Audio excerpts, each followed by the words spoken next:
பாஷா.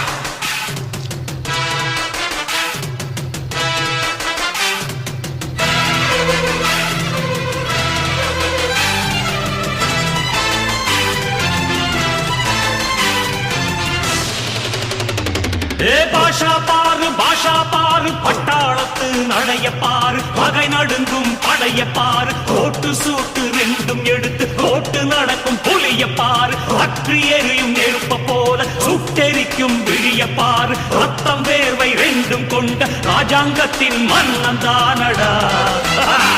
இவன் பேருக்குள்ளே காந்தம் உண்டு உண்மைதானடா. இவன் பேருக்குள்ளே காந்தம் உண்டு உண்மை